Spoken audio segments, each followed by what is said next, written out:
the queer narratives that have historically existed have been largely shaped by straight people and have been largely informed the ways in which queer people, as well as the broader straight population, conceptualize queer sexuality and queer identity.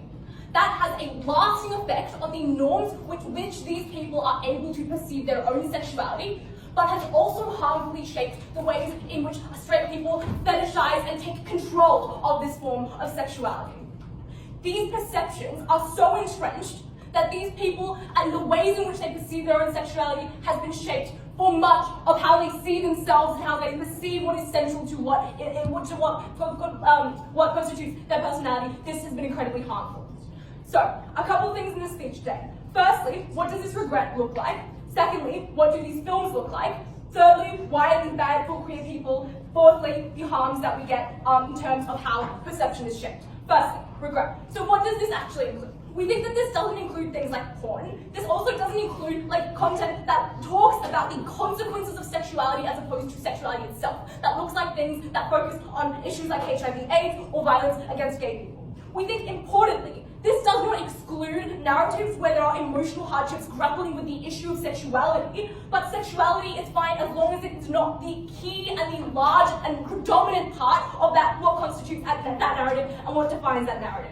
Because sex is what is central in these narratives. So what we regret are talking about historical depictions that have largely been written by straight people that looks like shows like The L Word and also like yaoi fiction that looks like narratives that have been incredibly racialized and incredibly sexualized and incredibly weaponized against certain vulnerable communities. So what do these films look like? They're most popularly created by straight audiences and for straight audiences by straight people and directors and producers. This was because these straight people at that time knew how to appeal to that market the best, and that was why they centralized the issue of sexuality in a way that didn't genuinely tap into what that sexuality genuinely looked like.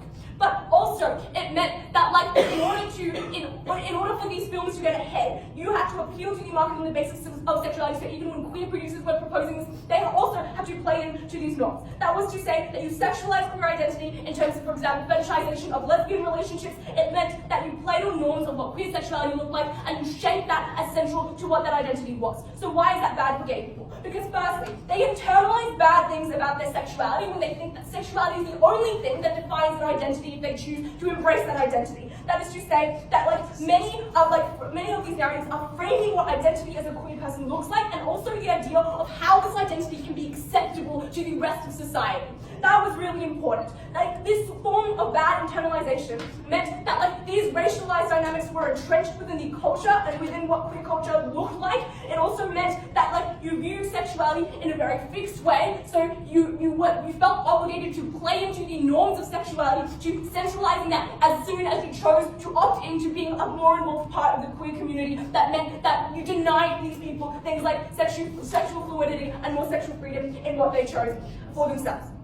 Counterfactually, what happened under an alternative world? First, it was easier to tell more diverse stories about different forms of suffering for queer people, because this kind of thing would have the broadest appeal to straight people who probably would be disgusted by things like gay sex, who probably wouldn't opt into that. We thought that meaningfully slowed the process of normalization by which straight people were able to accept queer culture and were able to accept queer people as broadly relatable and broadly normal to them within this society. That necessarily meant that queer culture was seen as something alien and different. Therefore, these straight people and this market were more likely to buy into oppression narratives and less likely to accept queer people immediately on the basis of these narratives. So, secondly, they were much less likely to internalize harmful norms, racialized, sexualized norms, and also that sexuality was a fundamental core part of their identity, because under their side, people perceive sexuality as a core, necessary element of queerness, but under our side, we gave you narratives that were easier to interpret. We gave you narratives where you could selectively choose what related to you and the experiences and the trauma and hardships that related to you, and you could learn from those as opposed to centralizing sexuality and feeling that you necessarily had to be comfortable with that. Therefore, what did we get? We got an easier way to critique the narratives that were being propagated in terms of queer culture. It meant that these stories were imbued with an air of authenticity because we knew that there were diverse experiences and we were playing into all the different types of stories and different types of narratives that queer people could have and the different ways that they came to terms with their sexuality. It meant that because desires were less easily critiqued, because it was less easy to critique someone's racial preference in sexuality as a desire itself, you were much more easily able to critique discriminatory and harmful stereotypes in general narratives and general stories, because that was not seen as something that was so core and so central to the queer experience. That meant that you always got better outcomes in terms of changing the ways in which these discriminatory norms formed in a much better way than was done under the world we live in today. What did that ultimately mean for how queer people were perceived? Firstly, straight people were much more likely to be accepting of gay people faster. They were much more likely to buy into that faster. Because under their side, they were much less likely to be accepting of the gay culture that they saw as inherently antithetical, as inherently perverse, and when all queer narratives largely focused on this issue of sex. And importantly, the ones that focused largely on sex were the ones that had the most capital, were the ones that had the most traction, were the ones that had the most airtime, and because of that, it necessarily crowded out other narratives and other reported stories that actually could be relatable to that broader audience. That meant that if we got faster change and if we got that faster acceptance of queer people, that was a benefit on our side. That looked like proposing, supporting characters such as Laverne Cox in Origins New Black, Captain Hall in Brooklyn Nine-Nine, and the movie Moonlight as things which necessarily highlighted emotional hardships and also didn't define queerness as an inherent and central defining feature of your identity, but as opposed to that, something that could inform and corroborate the kind of person that you had developed independently of that, such that you didn't need to opt into queerness and embrace a central core key tenet of what you thought that queerness meant to you. That was always incredibly harmful, and that was propagated by these narratives. But note importantly here that we told you that because of a lot of these stories were created by straight people, a lot of the ways in which even allies responded was harmful. So even if you did buy into that, even if you did accept queer people, we thought that we had incredibly harmful outcomes for fetishization. That looked like things like the fetishizing of lesbian relationships, that looked like harmful ways in which stories were written for straight people and not the queer people who were supposed to be in charge of those narratives. That meant that the way that those narratives are formed a harmful perception of what sexuality looked like. That looked like things like yaoi. That looked like things that centralized that sex as the fundamental part of that relationship. That was written by straight people, for straight people, that necessarily excluded queer people from the process of managing and writing their own narratives, their own stories, and their own agency over the kinds of ways that they were portrayed and the kinds of ways that they were normalized. That removed the queer people's agency in that sense. It also meant that all of the norms that were shaped by these narratives, all of the norms that were informed by these stories, necessarily have resulted in worse outcomes in the way in which even allies perceive these queer people. That they still see this culture as something that is distant from their own, as something where queerness is so essentially part of your identity that it crowds out everything else, and that necessarily harms the ways in which individuals come to terms with their own identity. To the effect that we harmed queer people's perception of themselves, but also the way in which the broader population engaged with queer culture and the queer community, we were very, very proud to propose.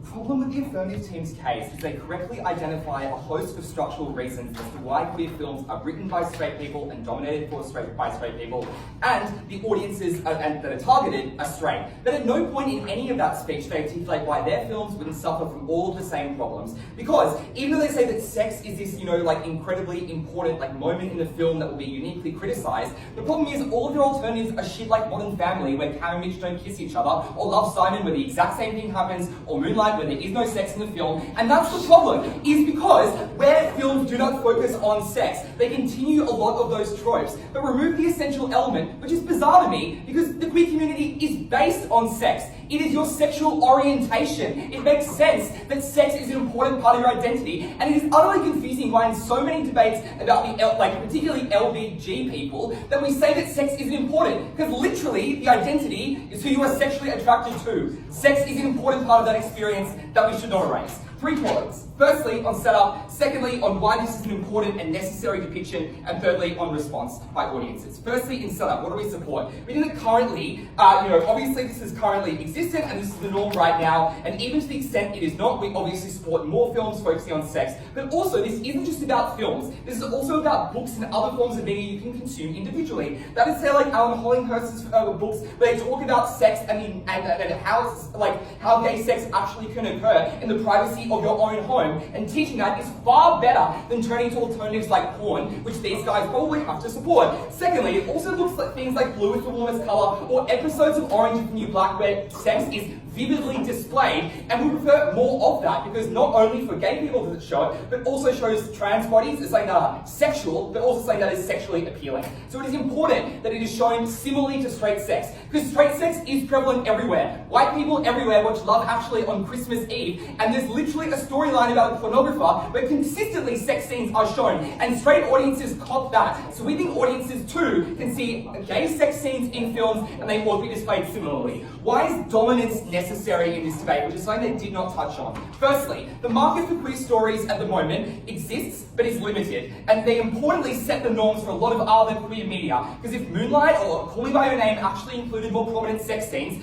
it moves the window of tolerability of audiences to see that content more frequently. When audiences don't find it as shock value and directors make that artistic leap, it's more likely to occur in future. Secondly, we are reaching a tipping point, but the problem is we need a strong counterbalance against the constant themes of TV shows written by straight directors that do not show queer sexuality, that do not show them kiss as much, that do not show them have sex as much, in contrast to things like Game of Thrones that consistently have sex scenes that are very vividly displayed because they're straight sex scenes. You need a strong counterbalance, which is dominance on our side, to counter against that. What did they say? They said that straight people make these films. Firstly, obviously we can regret really bad instances of these, but secondly, think about it. Who are the actors and directors most likely to want to be involved in a production that has intense and graphic depictions of sex rather than just a kiss here and there? All the films that have minor little sex scenes or kisses are the ones with straight actors, are the ones with straight directors, because they're more willing to take on those roles. Whereas queer people are the ones writing the ones with graphic depictions of sex,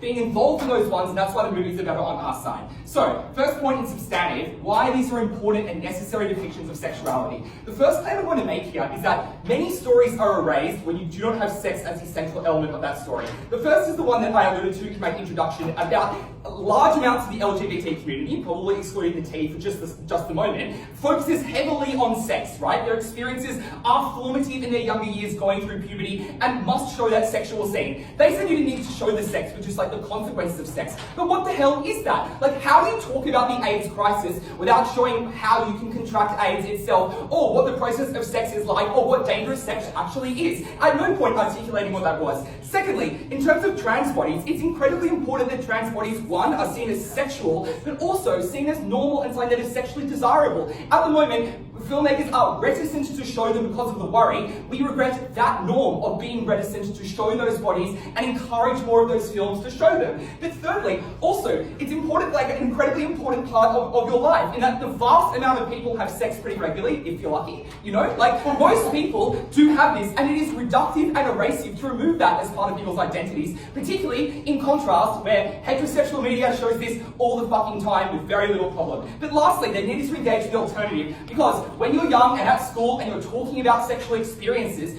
as a queer person you feel isolated because you do not have the language, because you don't have it outside of pornography, and you don't want to refer to that. So you're not able to say, like, you talk about sex scenes in movies like your straight friends are in Love Actually or whatever. But giving you the language and the tools and the visuals to understand what sex looks like and sex is incredibly powerful. So that's why these stories need sex infused in them. Secondly, it's more realistic for the reasons I mentioned earlier. Actors who are queer are more likely to opt in, and queer directors are more likely to be the ones making them the stories on their side. But secondly, it's also a safer space for queer people on set itself for the reasons I just mentioned earlier, and that if it is more controlled by queer people who are the ones more comfortable expressing sex on screen, it is a far better experience for people involved in that production. What did they say? It firstly internalizes sex as the only important part of your identity. Firstly, obviously, the people like like, it is an incredibly important part of your identity. I don't want to be reductive here, like, asexuals obviously exist, but the vast amount of queer people do have, have sex because it's a crucial part of their identity, and it's reductive to say that some people don't engage in it. But secondly, it's a choice to engage in this media, obviously, right? Like, if you're the minority for whom it does not apply to, then you can opt out of it for the reasons I mentioned earlier.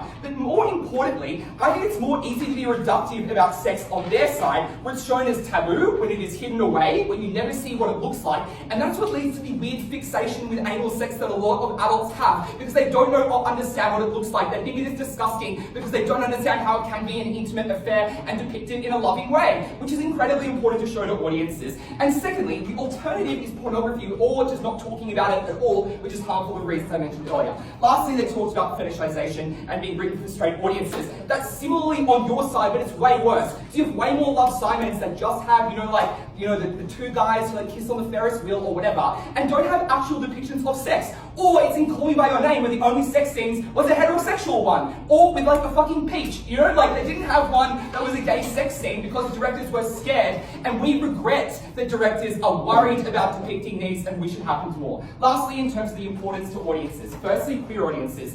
Obviously, the disparity between seeing lots of straight sex scenes in media and seeing none about your own sexual experience is incredibly alienating. And that disparity itself, being aware that you are not included in media, is something that is incredibly alienating, because you feel like your sexual experience is not normal, cannot be displayed, or is not tolerable to the general public. But secondly, this is educative in an important way, because queer people are isolated, and being able to read a book in the privacy of your own home that talks about sex, or seeing it with other queer people in the movies, rather than looking up porn online, is a way better way to learn about sex than what these guys support. But secondly, in terms of allies, it breaks down subtle stereotypes about homophobia, where often bisexual women aren't seen as cheating when it's with another woman because they never have actual real sex in films, and film directors are incredibly reticent to show what sex looks like between women. And now we break that down when sex is seen as a more central part of that identity, rather than a transient thing that bisexual women opt in and out of. But lastly, the impact on other people. We think that on other media, it's more likely to trickle down to other forms of media, because people are shocked by the most extreme version of intimacy in the mainstream,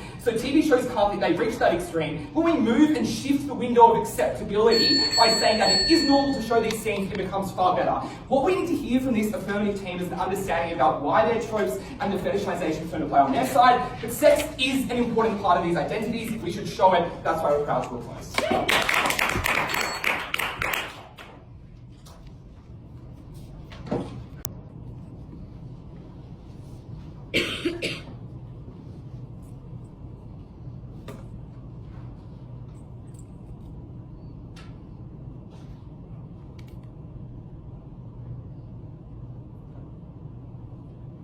To answer Will's challenge surrounding why our side isn't suffering from stereotypes in the same way, it's important to consider exactly how the LGBTI plus community conceptualizes sex for an individual person. Because what we tell you is that historically, that community has not systematically critiqued the way in which sex in particular is portrayed and internalized, insofar as the narrative, as pointed out by this first negative, is that sex is core to your identity, your personhood, as an expression of your sexuality. Because to critique that norm, to say, for example, that racial preferences are illegitimate, has been historically seen to be denying your sexuality and the expression of your sexuality. So if this negative team is correct in saying that sexuality is so core to your identity, these depictions have hard-set stereotypes surrounding sex far more than any other depiction. Because we can critique the fact that, for example, a character is stereotyped in the way they're perceived because it is to do with their personhood as opposed to sex being the core component of their sexuality specifically. That's why we specifically regret these norms, because yes, they suffer systematically from the same stereotyping, but that stereotyping is far harder to remove, and it's exactly the reason why, specifically the sexual economy today of many individuals in the LGBTI community suffers so much from prejudice as opposed to the general perception of LGBTI plus individuals. That is literally the answer to the comparative, and already that framing clearly wins us the debate in the context of why these movies are in particular so harmful. So I'm firstly going to answer a few of the like basic 101 debating flaws of this case. The first one was in them saying we support particular things. Obviously it's a regret motion. You need to stand by the way in which these things have been evolved. That's exactly why we're critiquing this, because over time these depictions of sexuality and sex have been incredibly prejudiced, have involved racial stereotypes, have been shaped by straight authors. You can't release, a Mercedes-Benz guide to like your car version of sexuality. Like you can't say, this is how you have sex. That's obviously not what happened. We're regretting the way in which that's evolved, and we're explaining the specific depictions of that very point. The second debating one-on-one mistake this team makes is saying, you have to stand by kissing someone and alluding to sex. No, we regret the prevalence of the focus on sex is the largest, the motion we regret. And we're allowed to have some sex. And we're going to have some sex in these stories. It's not sex being the dominant feature. And I'm actually going to explain to you exactly why we made them on that comparative. So the comparative is the same narratives with less sex. Obviously we allow for more storyline and more character depictions. So we literally have our cake, eat it too, and get all the critique we want on our side of the house. So it's a very, very odd characterization about the motion. So their key, I will take them now at their best, which they didn't do for us, is that their key push is that you remove and strip away the central element of your identity, and you have depictions like Modern Family. The first response is obviously Modern Family exists under both sides because it exists in your world. You can't figure that out. The point we're saying is that we can have some depictions of sex, but the sex is not central, so that cherry picking doesn't actually function. But the second important thing of my framing is that obviously you are critiquing Modern Family. But I don't think many people would critique the way sex interacts specifically, because it would be seen to be denying your sexual preferences, A, and B, people are more likely to respond to that critique by saying, no, it is legitimate for me to have these particular sexual preferences in this community, because I am in fact LGBTI, and that I'm an oppressed minority in this particular context, so I have a right to access my own sexuality. That's the direct comparative. The next push is that identity is equivalent to sexuality. But because it's really important, the LGBTI community is heterogeneous in its sexual preferences. So obviously, some members of this community have different sex definitionally to others. So the unifying narrative is not we have sex, that's everyone. It's we are oppressed on the basis that we cannot have sex in a way that is deemed to be socially acceptable. So obviously, it's not essential to display sex. It's essential to display the suffering individuals endure as a result of not being accepted for their sexual preferences, which is why Catherine spent so much time in setup exploring the different movies and literature that exists, talking about the way in which those individuals are discriminated against, and centering that as a core identity. And that is so important when considering, as we told you, the fetishization of different elements of that, both for the LGBTI community and different members of it, but also external individuals. Because we can focus on that sexuality in a way that is entirely centering it, but it's not focusing on the individual sex acts, which are obviously not universally inclusive to every individual of the LGBTI community. Because, women in that community do not have sex in the same way that men in that community have. I think I've established that point. So, the final thing they say is that straight people get access to sex, but LGBTI people can't, which is obviously a narration of the limitation of social oppression, but not actually an argument. I would prefer that you did have that access. My point, Will, is that there is discrimination in society that exists, which means that no one would tolerate or accept that particular narrative, A, and B, that you have not had that. There is no love actually for the LGBTI community. It's a regret motion, you just cannot forget that. We can regret it and explain why we get better and more moderate sexual depictions. You have not received them. Definitionally, you cannot forget that being your alternative. The final thing they say is many stories are erased, but already now going to explain to you why it's far better to have a more palatable depiction specifically of sex, A, and B, explain why, in fact, the sex stories that have existed have crowded out and altered the perception of non-sex stories to directly symmetrically flip that claim. So firstly now, given I've established the counterfactual way it operates and already established why we're winning on that particular issue, let's now explore specifically the way in which these norms affect the LGBTI plus community and the general community and the general public more broadly. So on the LGBTI plus community, I've established the way in which individuals have internalized preferences and then just as advertising is kind of depicted, right? It has shaped their realm of possibility, you know? You can only like a certain racial group, you can only have sex in this way. You are required to, say, for example, abide by certain age dynamics or certain like particular relations between, like, I'm not going to say terms I'm not entirely sure, but like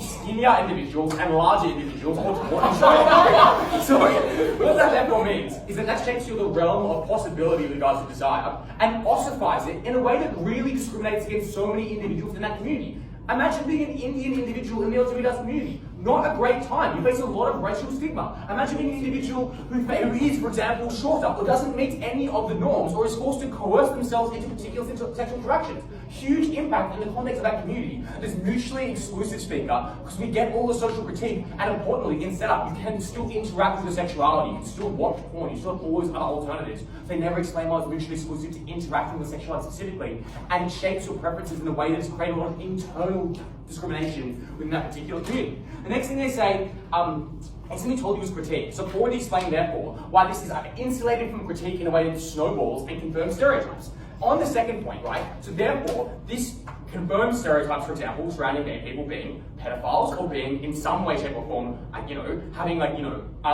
debauched views or perspectives, because straight individuals perceive that and take on to that. Like conservatives will be like, yes, calling by your name establishes that discrimination, and they can propagate that. But the next thing they say is that you reduce, the next thing they say is you shift the sexual over to the window by making points more acceptable. But our claim here is that the question you want to answer is visceral, large emphasis on sex more palatable and convincing to individuals than small amounts of sex? We would argue the sexual over to the window would have shifted far more if there had been more moderate depictions of sex that were more palatable, more acceptable, and did not tap into homophobia that existed within the straight community. At the end of this, there are so many concrete harms that have been internalized by LGBTQ individuals, and the perception of sex has not been the woke utopia that the first thing tries to be at. It has been discriminatory, we regret it, we support that counterfactual, which is actually legitimate, unlike this movement.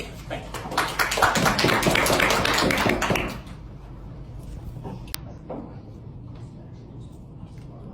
Look, what I don't understand at the end of that speech is how the affirmative team thinks that we are going to get commercially viable woke movies in the past where a bunch of people from a bunch of different races and a bunch of different religions and a bunch of different heights or whatever sit around talking about the fact saying, I'm so oppressed, nobody knows how I have sex, everybody thinks the way I have sex is weird, I don't know how to have sex, end of movie. And that's all a young queer kid sees. They see people bemoaning the fact, at best, like their utopia is that they see the most empowered and the most prominent depictions of fictionalized queer people bemoaning the fact that people don't understand queer sex, but no way to actually engage with what that queer sex looks like. We admit that some depictions are imperfect. We are saying, on aggregate, we support what has happened in the past. We think it makes the world today a better place, and we also think it has paved the way for, in the future, for more progressive depictions, more diverse depictions, and more meaningful conversations about things like STIs to happen, because you need to have the dominance of sex, given that often it is dominant in these people's lives, for people to be able to meaningfully engage with that community and meaningfully understand that community. The first question I'm going to ask here is, what do these films actually look like? The app has three central claims here, which they essentially rely on at the heart of their case. The first thing is that the sex is bad because it is by straight people and for straight people. The second is that somehow, if straight people weren't writing these movies, we'd have a mass input of the best queer writers possible so that they could write the beneficial queer stories. And the third of all, that when those queer people came in, they would not write about sex. The first thing I want to talk about here is the fact that, as we said at first, and was not responded to, we actually think that an increasing dominance of narratives that are about sex paves the way to allow more queer actors and more queer writers to write these narratives. Why is that? First of all, we think that a lot of straight writers suffer from the subtle or not subtle homophobia of thinking that sex, say, in a lesbian relationship is not important, or in a male-gay relationship that it's gross, which means often the types of narratives that don't have sex in them are the ones written by the straight people who they hate, and the ones that do have sex in them are more likely to be written by the queer authors. Second of all, we think that, quite frankly, you write about what you know, and if you're a straight author, you are able to say, I understand love, and I can switch the gender of one person. It's far harder to write a coming-of-age story about a type of sex you haven't experienced. And third of all, we think that if you're from the queer community, you're more willing to take the risks of the potential commercial loss of a film that people have a bad reaction to, whereas you're not willing to take that risk if it's not close to your heart. For that reason, if what they want to do is empower queer authors or queer filmmakers or queer directors, they need to have a film and a literary landscape that can allow these stories to become increasingly dominant, because that actually benefits the people who are best at telling these stories. They need to explain why, in a landscape that would allow straight people to write in a significantly more similar way to queer people about queer love stories, why that general change would still happen. The second thing we'd say though is, even if it's true that straight people are writing about sex either way, we think it's unclear why it is so much worse to have a slightly perverted form of gay sex rather than a slightly perverted form of a gay relationship. Connor's analysis here is bizarre and seems to forget we're talking about fiction, because he's like, well, you can critique a bad gay character if they're just like having a conversation, but if they're having sex, then that fictional character would just say, well, that's my preference. But that fictional character could also just say, that's my personality, and people still critique it. And you could critique depictions of, for instance, lesbian sex that suggest that it was really frivolous by saying, that's a bad character. And so that critique mechanism exists there. What actually is important is that you have a dominance of these stories and increasing numbers of these stories, so that you're more likely to get diverse representation. Because if the alternative here is either nothing, or in some cases realistically porn, that is far more likely to buy into harmful, say, race stereotypes or harmful gay stereotypes, because that is the kind of thing that is far harder to critique because people aren't willing to admit they've watched it, far harder to critique because people won't like write, an opinion piece about it, far harder to critique because people are embarrassed, or because people think that they felt pleasure and therefore that makes them a bad person if it's actually problematic, so they don't want to admit that. These stories need to be fictionalized. That is how you critique them, and having more and more of these stories are more likely to get the kind of diverse representation that this affirmative team wants. The final thing I want to say here though is that we think that that when queer people are writing these stories, they do want to write about sex. Like, I don't know, like maybe I'm old fashioned, but I'm pretty sure like most people when they lose their virginity aren't just like, whoops, like I'm gonna forget about that soon. Like, I think that's the kind of thing people remember, and presumably if it's kind of sex that's demonized that your parents never talk to you about, that you saw no depictions of, you're even more likely to remember that, or you're even more likely to have questions about that. There's a reason why like 13-year-old girls like huddle around Mills and Boon's novels to learn what sex is like. It is good if queer people, I didn't do that typically. People, like, it would be good if queer people could also do that, whether or not it's just to like learn that, say, maybe not all gay people have penetrative sex, or to learn, for instance, that trans bodies can be accepted by some people. You need to see those positive representations so you can feel confident in those interactions, both within yourself but also in discourse. On to the second question then, about how it is that these films are understood. And I want to point out here something that hasn't been responded to, which is the fact that there is a harm in and of itself in the disparity between the depictions of heterosexual relationships and queer relationships. Because they say it's reductive to suggest that queer relationships are just about sex by depicting sex, but in their world, the only thing that differentiates a Romeo and Juliet love story and a Romeo and Romeo love story is the fact that there's no sex scene. And that doesn't make it seem like your relationship isn't about sex. That puts a big red flag next to the fact that the only thing that makes you different from the heterosexual relationship or your parents is the fact that your sex is weird, is the fact that people don't want to see your sex, is the fact that your sex is so taboo, best case scenario, it can't be critiqued in society. And even if sometimes it's not critiqued perfectly, it's all about people becoming more accustomed to what they're seeing. It's all about people becoming more accustomed to the kind of critiques that might be made. And we point out here that I think a lot of the first depictions of heterosexual sex in mainstream media probably were very problematic. They probably didn't care much about women's pleasure. They probably weren't very body positive. I do not regret the fact that those films existed, because that allows depictions that do allow young girls to learn about sex. That allows depictions that allow men to confront the fact that often what they do in sex is not nice to the woman. We think that an analogous thing is happening in the queer community right now, and we celebrate any form of media that allows that dominance to be more normal. And that's not only in the long-term depictions of different kinds of sex, that's also in the depictions of everyday forms of intimacy, because Will and Grace is never going to show a long kiss between two men if that is also what Call Me By Your Name, like an R movie that only really woke people see. But if Call Me By Your Name shows, like, you know, sex like they show heterosexual sex in that film, it's far easier for a sitcom to think I can show equal levels of everyday intimacy in that TV show, given that equal levels of sex are shown in higher end TV shows. That's something that people need to see, and that's something people need to see broadly, so that allies don't draw assumptions about the fact that either that sex isn't significant or that sex should be demonized,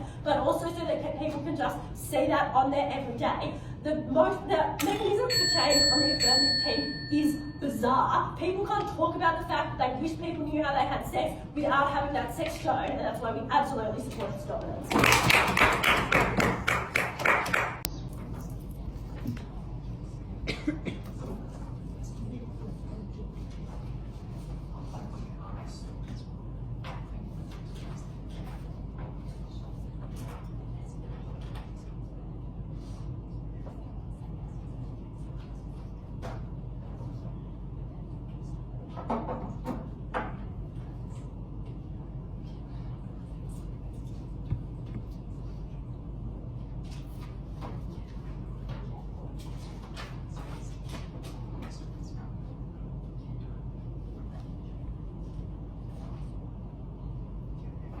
A film focusing largely on sex doesn't necessarily have to look like scene after scene of literal only porn, pretty much, or graphic inhuman sex, and that is the only thing. That is not what we had to defend. In 17th century Elizabethan England, Juliet talking about her sexual desires is an overwhelming dominance of that being part of her character development and that sort of thing. But also, as we constantly tell you, things like talking about your sex life or your problems in, say, your sex life being the main part of your character development within a film also counts as having a large focus on sex. The topic does not say a large focus on literal sex scenes, graphic only. It says a large focus on sex. That means talking about sex, talking about problems that arise from sex, talking about things like AIDS, which are necessarily linked to sex. Those all fall under things that we did not regret.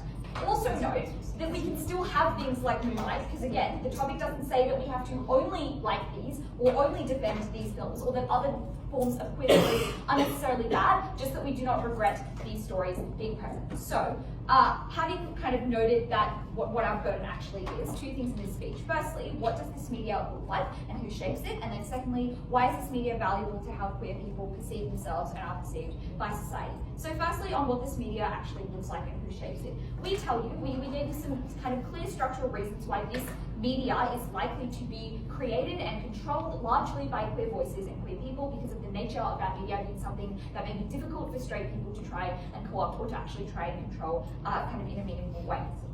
They tell us, no, it has been like largely or majority created and controlled by straight people, framing how they believe queer people should present their sexuality. They say it is often racist and it is often badly portrayed and badly explained. 5 responses to this. Firstly, they have not been entirely bad, and we gave you reasons as to why you should, even if you don't empirically believe that to be true, why that is likely to be true, that often these forms of media are at least comparably to other forms of queer stories, are most likely to be controlled by queer voices, as opposed to things that are more palatable or easier or more accessible for straight people to co-opt and think that they have the ability to control and tell those stories. And we also tell you that we importantly defend that these queer stories, maybe some have been co-opted or controlled by straight people in the past, we tell you they were still important stepping stones for what we are getting now and will continue to get into the future, which is queer voices and queer people controlling those stories more, and those films and forms of media media continuing to exist, but probably in increasingly good ways. Secondly, if anything is going to challenge things like stereotypes or bad explanations of queer sex,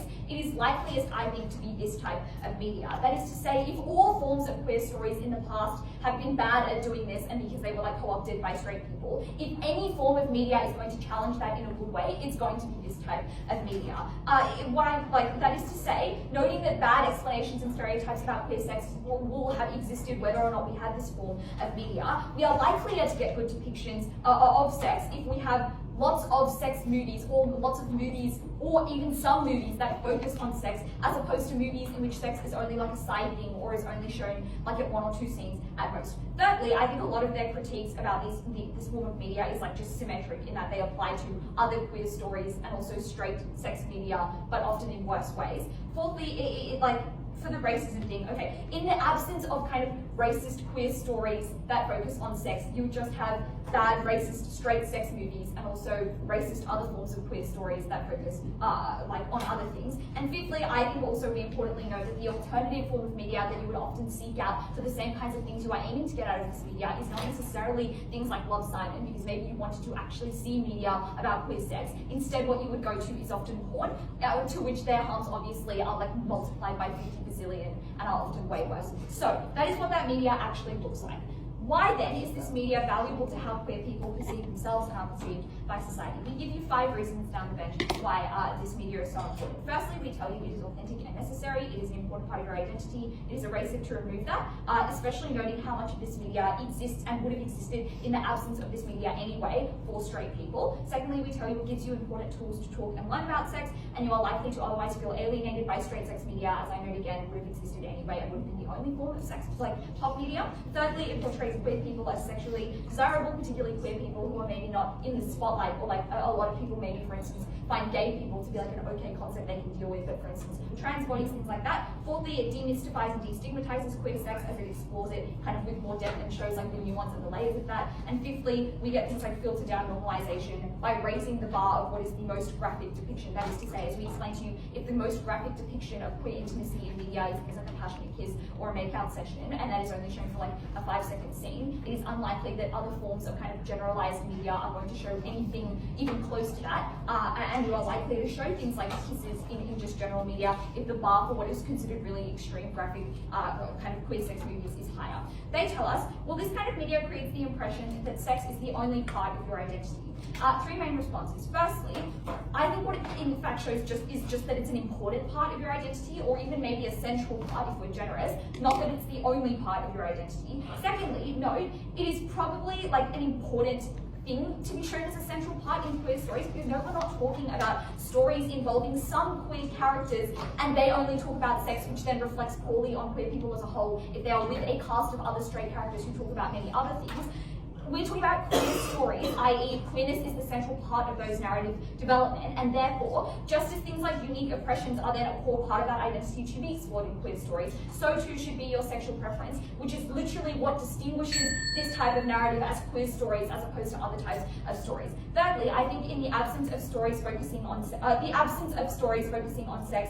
just emphasizes it as alien, as we tell you at Imogen. So this claim was kind of untrue and very ungenerous. Secondly, they tell us, well, now queer people will be perceived as promiscuous and it dehumanizes them and can be weaponized against them. Firstly, I just questioned like kind of why, because again, this is not the only form of media that exists about them. We tell you we just have to not regret them ever existing. We did not say that we have to support this being the main form of media in queer stories. Secondly, I think like kind of things being weaponized about queer people would happen either way. I think it's better to then have media that challenges those gross misrepresentations in a very clear-cut and visible way, as opposed to just generally trying to cut down things like weaponized stereotypes about queer people being promiscuous by just talking about it. It's better to have stories that explicitly explore that stuff, like a story that challenges the notion of queer people being extremely promiscuous would be a story that focuses largely on sex. We would defend that. They then tell us, well, the focus then maybe is unnecessary, but we can have some kind of sex or some discussion of sex. And they say, well, you know, we have things like happily ever after in straight media, which shows it's generally not a thing we do.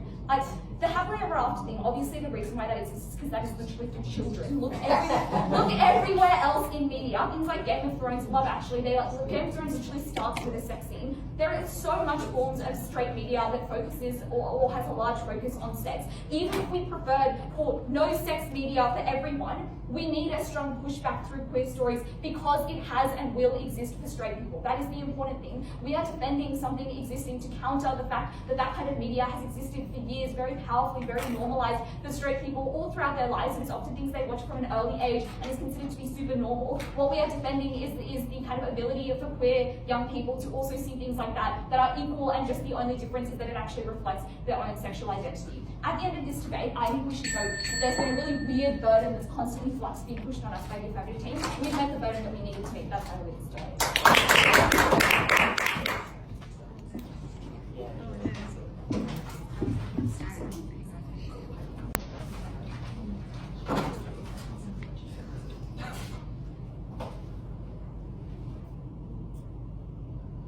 The first question I want to deal with in this reply is, what does it mean to regret narratives that focus on sex, and what do we support on this negative team? What does the affirmative team have to support? The first thing I want to note here is, when there is confusion about the definition of the word, often the burden to define that word has fallen on the affirmative team. I posit the reason why the affirmative team has struggled to talk about dominance is they consistently want to have their cake and eat it too. They want to say, well, they don't want to say, we dislike any depiction of these stories that focus on sex in a way that shows sex in a way equivalent to heterosexual stories, that says sex is important, that says often emoji scenes communicate that best to the author. But they don't want to say that because, equality is good. But when they say things like, as Boston seems to suggest, which is, even Game of Thrones, a story sparked by an incest sex scene is not about sex and does not focus on sex, that is an especially high burden for this affirmative team. Obviously, there's no mathematical formula for what dominance is. I think it is reasonable, when you go into adjudicating this debate, to ask yourself, does the author of this text think that it's largely about sex? Do the viewers of this text think that it's largely about sex?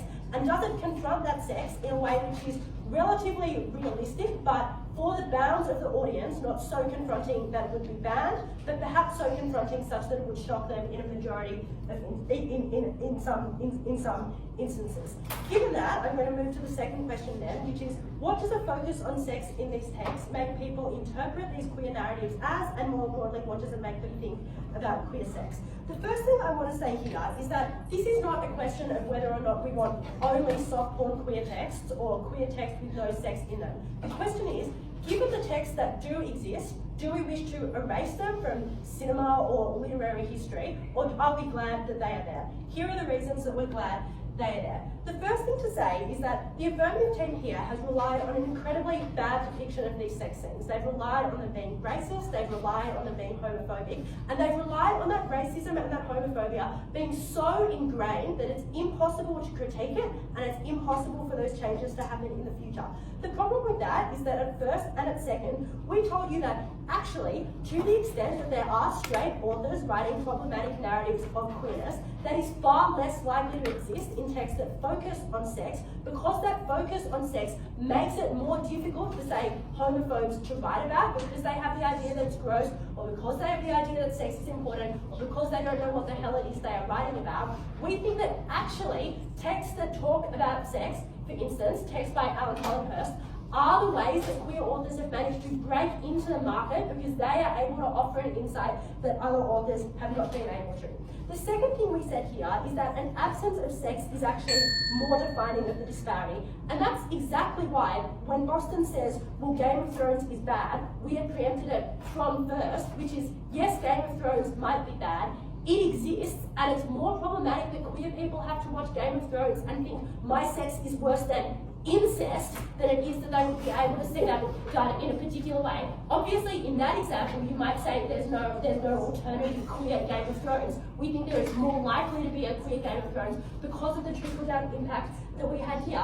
And I think this speaks to the problem of the affirmative team, which is they don't actually respond to our harms, they just propose a different set of harms at various points in their speeches, no matter the time, or for instance, if they're third speaker.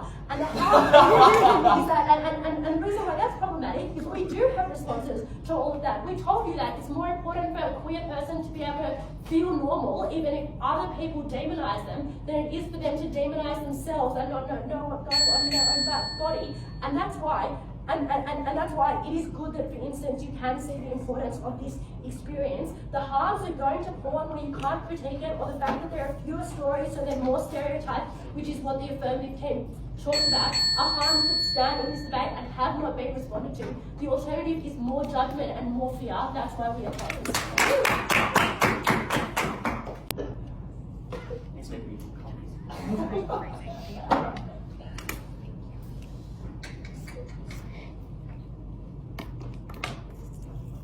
Question 1. What are we regretting? Not dominance. The word is largely, and the average reasonable person would interpret largely to mean more often than not. So that is directly, as we told you up the bench, what this motion is actually about. And importantly, we regretted additionally the control of those narratives that are largely focused on sex from the non-LGBTI plus community. Which means that the sneaky bugger's neck push at third about the control of the media versus porn didn't stand, because we preempted it by discussing the fact that this is harmful because it's controlled by non-LGBTI individuals as opposed to porn, which is distributed for and consumed by and produced from those particular individuals.